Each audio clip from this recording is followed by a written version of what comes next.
बुलाती है मगर जाने का नहीं।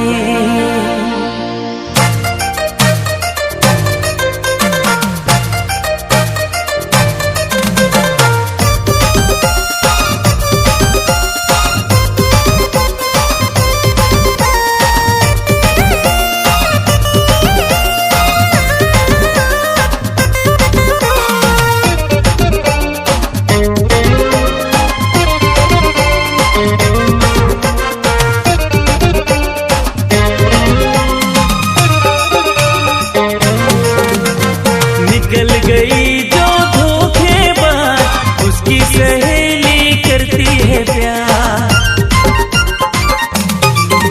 अरे निकल गई जो धोखेबाज उसकी सहेली करती है प्यार।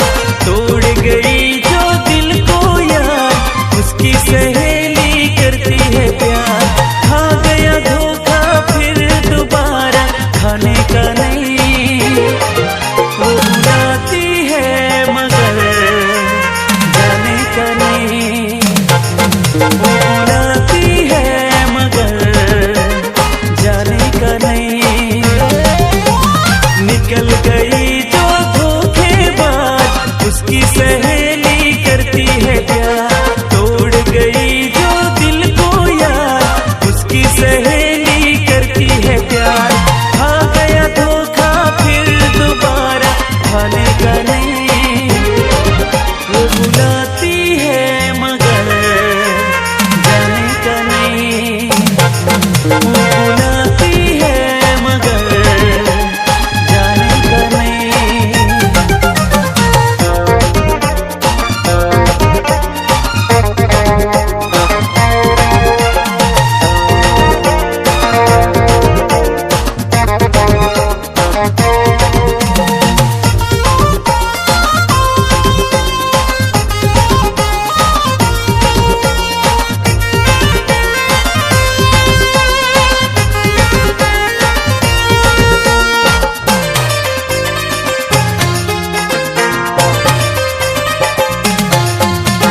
भोली सूरतिया उसकी मन को लुभाती है। नैनों से कुछ कुछ बोल के दीवाना बनाती है। भोली सूरतिया उसकी मन को लुभाती है। नैनों से कुछ कुछ बोल के दीवाना बनाती है। पर उसकी अदा में हमको फिदा होने का नहीं। वो बुलाती है मगर जाने का नहीं। वो बुलाती है मगर जाने का नहीं।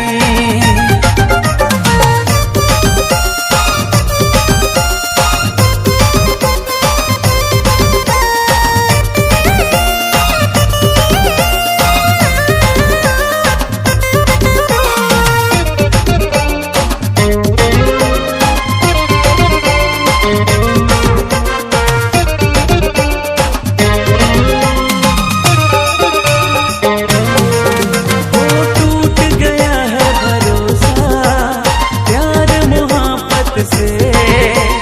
फिर भी क्यों दिल खींचा जाए उसकी मासूमियत पे।